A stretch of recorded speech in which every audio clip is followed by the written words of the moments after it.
Leaders are not born, they're built. So how do we build up leaders within our church ministry? We develop them. And I want to talk to you how I've learned to do that.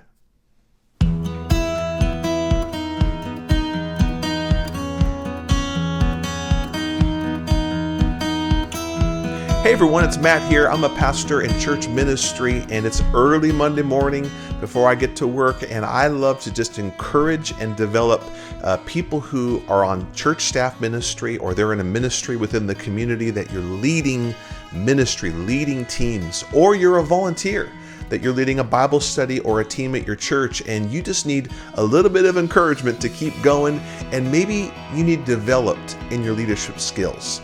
I've needed developed in my leadership skills over the years, which is why I say I believe leaders are not born naturally, they're built intentionally. And that's the subject of today's video is how do we find these leaders so we can develop them? I want to tell you that I don't feel like I'm a natural born leader. I've had a lot of great people affirm me, you're such a great leader. And I'm thinking, no, I'm not. And anything I've done that's been effective, I've had to learn. Thank God I've had men and women over the years that have taken an interest in me to mentor me, to model for me what it is to be a good, Christ-like, effective leader. But I've had to learn so much of what I've done. And that's why I have been so passionate in developing other men and women who have that call, that drive to lead. That's why I've done this YouTube channel, to inspire you, encourage you, and develop you. The first thing I've learned about leaders is that they're not born, they're built. And so we have to, as ministry leaders, understand if you want to find and build up leaders around you, you have to change your ministry focus. I mean, what do you do on Mondays, on Tuesdays, on Wednesday nights, on Saturday mornings, on Sunday, on the big game day at church? Because I know that the more that we do ministry, the less that we can develop others to do the ministry. So that's the first thing I tell you is you have to start shifting your mindset and your focus, that even though you're going to be setting up and tearing down and working with volunteers and having meetings and preaching and speaking and getting all the details done, I know you can't stop doing that. But as you do that, focus actually what you're really trying to do, and that is to find and build up leaders around you. Many times as ministry leaders, we have to do so much, and then all we do is direct others. We do and direct. You all do this. Here's the plan. Here's the thing. Here's the accountability. And then we use words like accountability and expectation, which I love those words. There's a place for them. But what that says is if you have to do a lot of directing and reminding and holding accountable and verifying and following up, it says that you have not done enough developing. The less that you do and the more that you develop, when you direct, all you have to do is say, go that way, and they run hard. All you have to do is say, there's a problem there, solve it, and they go. When you've developed people's leadership, which we're going to talk about today, and you say, there's an opportunity or an initiative, you don't have to remind them, hold them accountable, you don't have to clarify. They know what to do, where to go, and who they are, and they just go. And when you have leaders, you don't direct, you just guide. You just manage and help and cover and protect. And that's what you want. You want leaders. So something else I want to share with you is I've learned that there's a difference between followers and leaders. Followers are great. And we all need to be followers. We need to be following leaders so that we can be a leader. But followers, here's the mindset of a follower. And I want to tell you a story. I had a young lady that worked under me. She was on staff in a church way down south years ago. This is back in 2001, okay? So some of you weren't born then. But we were talking about building a brand new website for our ministry. I was the music pastor. And she was excellent, this lady. She was experienced. She was a mom. She was mature. She knew skills and specialty. She was so on it. I mean, she was, that's why they gave her to me. It was great. So I were talking about building a new website, which again, 2001, websites were still a new thing, especially for churches.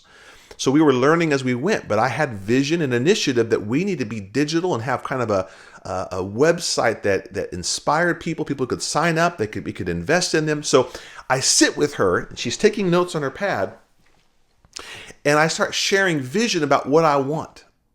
And I wrote out some commentary and some things and talked about, I want this page to be this, and this is what I want it to accomplish, and I want this page every month to be this, and we're going to highlight some, and I want this page to kind of share what we're about, what our process, and I want this page to be all pictures and video. And she's writing down nervously, and I'm listening. I'm saying, what do you think? And she's just kind of like, well, okay. And she's not getting excited. And so any questions? Well, I'll get back to you. I'll get back to you. And so the meeting ends a little bit down, not up. I'm like, oh no, did I offend her? Did I say so? So I let a day or two go by, and I say, hey, come back in. Hey, so how's it going with the website? And she kind of looked down, and I said, what's wrong? Did I do something to offend you? She said, oh no, you're wonderful. I don't know. I don't know how to do. I said, well, we'll learn together. I'm with you. She said, what are your questions? She said, well, she looks at her notes and she says, well, what color do you want the website to be? I said, color? Well, yeah, I don't know what color. I said, I don't know. Blue? She's, okay. And then how big do you want the picture to be? Big? I don't know, Well, do you want it to be 17 by 32? Well, I don't know. So what I learned is she wanted to follow, not lead. And I realized, she doesn't want space to create that stuff and find her vision within the vision and take initiative. She wants to be told how it looks, what to do, and she's more. And she said, if you'll just tell me what you want, I'll do it. And I realized I had to take the leadership of this, so I started to create the sizes and play with it and learn and do the videos. And I had her do some of it. Now that's not a criticism of her. She was wonderful, and she helped me do so many things. But it taught me the lesson that some are followers and some are leaders.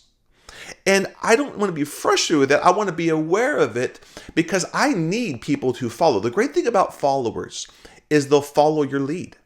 They won't question you. They won't argue with you. They won't go a different way. They won't disagree with you. They want to know what you want, how you want. The problem with followers is they don't take initiative on their own. They don't see it. They don't solve the problem. They don't create an idea and innovation. They don't bring people along. They just want to do. Leaders are different. Leaders are hard to lead. Oh my goodness. Many times leaders will actually be against you. They'll be negative. They're attacking you. They're frustrated. They're making fun of. They're getting people and they're going a different way. And I've found, while that's not good to have division or toxicity or bad attitude, what I've learned, don't count those kind of people out. What they're saying is, I have drive, I have passion, I want to make a difference, I have a influence with people. And what I've learned is go to them, build rapport with them, validate what they want to do, what's important to them, and then give them a lane. Come and say, do this with me.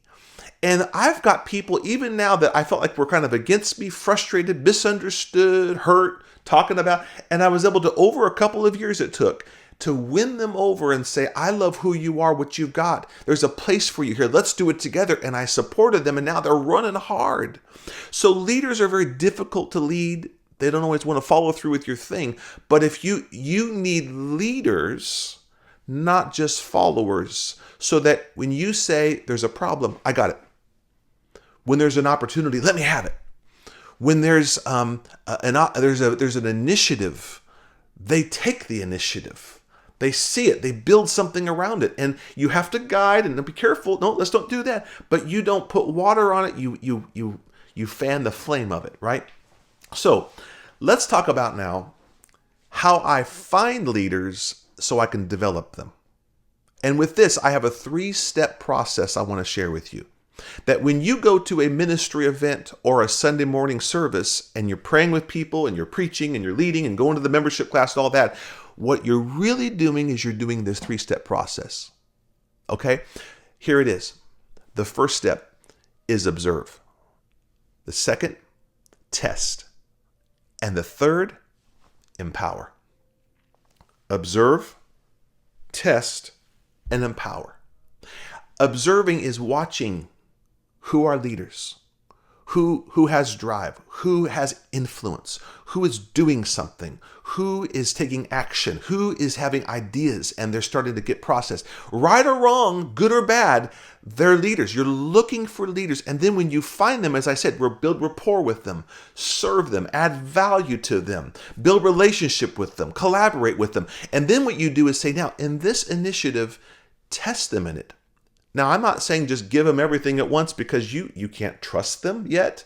You don't know that they're understanding how we do the process. They're going to blow things up. So the Bible says, test them in the little so they can be entrusted with more. Be faithful with what I gave you and build it, and I'll give you more. So give them why don't you take care of the hospitality? And you just decide if it's going to be chicken or pizza or what. Why don't you get a few people together and why don't you just make this entrance beautiful? Why don't you, we're going to have this membership class. Why don't you, here are the flags and the picture, but what if I gave you $300 and you just bring party and life to it? What if I gave you the usher team? I'm giving you ideas here, or the greeter team. There's 30 of them. And I want you to, over the next month, bring care and spiritual discipleship to them. Maybe they have a gift of spiritually influencing. And you tell me what you want to do and just test them with something small once. And then what you do is you empower them. And empowering them is the scariest part. It's you make the decision, you lead it, and I'm here with you. I had a volunteer leader who is a true leader texting me today, and we've been talking, we've met. And he is that drive, initiative. I have something burning in me. We got to solve this. I'm going to get people. He's already got the people and all this. And I've said, go for it. And I've even said, I'll serve under you.